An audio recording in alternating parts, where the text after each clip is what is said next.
Whatever goes around comes around. Far left-wing, open borders, globalist, communist Prime Minister of the UK, Keir Starmer, who's overseen the absolute cultural collapse of the once proud and sturdy British people, all the way to the beheadings and mass stabbings and mass rape of his island, is, well, resigning or has already resigned. I'm not exactly sure. Donald Trump just announced it, and the final humiliation is that the man who is probably the political polar opposite of Keir Starmer, Donald Trump, and the two men don't like each other at all, is the one announcing that Keir Starmer is out.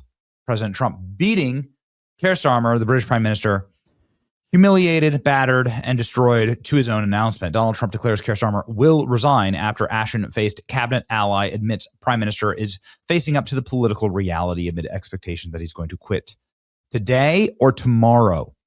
President Trump here announcing it on Truth Social. Let's read. Keir Starmer will resign as Prime Minister of the United Kingdom. He failed badly. Two very important subjects, immigration and energy. Open the North Sea oil. I wish him well. President DJT. This is one of the latest high-profile announcements. It's pretty much been a never-ending cavalry of individuals leaving the administration of Keir Starmer and trying to realign themselves. This is, of course, the globalist trick right now. They pulled it with Joe Biden. They did the switcheroo, right? Joe Biden was about to lose, so they just did a Hail Mary, try to switcheroo with Kamala Harris. Kamala Harris performed better than Joe Biden would have. Joe Biden would have been blown out even worse, obviously, and they wouldn't be able to rig the elections as much. I think this is the point. If they have a new candidate, they can start rigging the elections fresh. It doesn't make any sense if Joe Biden got 80 million votes. So they say Joe Biden got 81 million votes in 2020. That's a lie. That's not true. Barack Obama got 69 and 65 million votes. You're telling me that Joe Biden got 25% more votes than Barack Obama. That's not true. He got more votes than Hillary Clinton. Hillary Clinton got 65 million votes. Kamala Harris got like 70 million votes.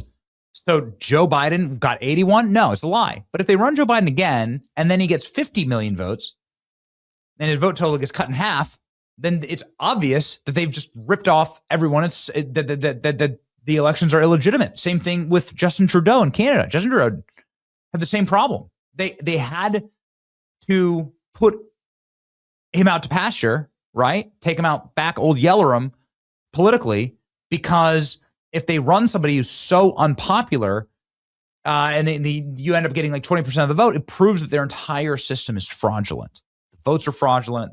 The vote counting is fraudulent. And so they have to do these switcheroos. They're pulling the same thing in England. They're going to try and replace Keir Starmer before an election. So anyway, I hate this game. It's sickening. It came after Keir Starmer's cabinet allies admitted the prime minister is facing up to political realities following Andy Burnham's thumping win in an election. So they're switching out. So they're putting in a guy named Andy Burnham, right? I don't know much about this guy. So Andy Burnham is he's this globalist, a cuck, and he worked with Tony Blair. So they're going to try and like do moderate.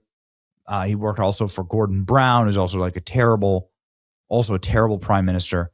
So they're going to try and like squeeze this guy in just like they did in Canada with Mark Carney. And so they shoved him into office, much like they shoved Kamala Harris in, right? Or Mark Carney in Canada. And remember what Klaus Schwab says about the WEF. We penetrate the cabinets. We will penetrate the cabinets. So anyway, this is them penetrating.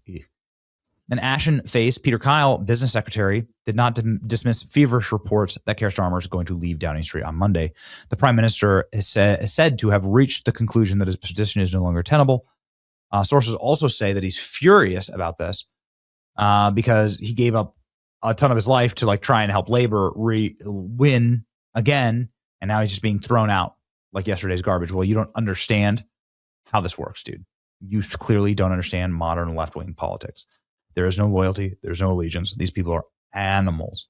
Animals. Remember how creepy it was when Barack Obama was slithering around 10 Downing Street for absolutely no reason? Trump announces UK's Keir Starmer will resign. And The final humiliation, says Piers Morgan. President Trump confirms Keir Starmer is resigning as prime minister before Starmer has confirmed it himself. The final humiliation. Trump says he's quitting. Here are some photos of better times. There you go. Look at that. Nothing says strength like sitting there groveling to Trump. Here they are meeting at Trump's Turnberry golf course. It doesn't look good when President Trump and Keir Starmer were together. And the last time, I think, that they were together, Trump kept making fun of Keir Starmer to his face. Trump, free speech is very important. I'm not sure if you're referring to anywhere in particular. Looks at Keir Starmer. Perhaps the importance of free speech today. Well, free speech is very important. I don't know if you're referring to any place in particular. Perhaps they are, but we've had free speech for a very, very long time here, so we're very proud of that. What's the importance of free speech today? Yeah, so Keir Starmer regularly puts people that tweet mean things in prison, puts hundreds of them in prison and thousands of them in prison. And if I were in the UK right now, I'd be in prison for simply doing this video. It really, you need to respect the people in England who speak out because their lives are legitimately on the line. Tommy Robinson is a good example. Donald Trump says Keir Starmer will resign because of immigration. That's exactly right. The butchery and rape of England. He failed badly on important subjects. So the Telegraph picking it all up. Donald Trump weighed in on Keir Starmer's potential resignation. And some British doofus here is there saying it's improbable that the UK has pre-briefed Donald Trump. Future. It's just, maybe not remarkable that Donald Trump feels that why shouldn't he do something like this? But actually, within the body of that very short post, there is quite a lot there because he repeats what he said so many times before, that he believes that Britain's on the wrong direction with immigration and with energy. Those are the two talking points he brings up frequently. When I spoke to him on the phone a month or so ago about Keir Starmer specifically, he said how fond he was of the Prime Minister. He says it's improbable that Trump would be pre-briefed. Why?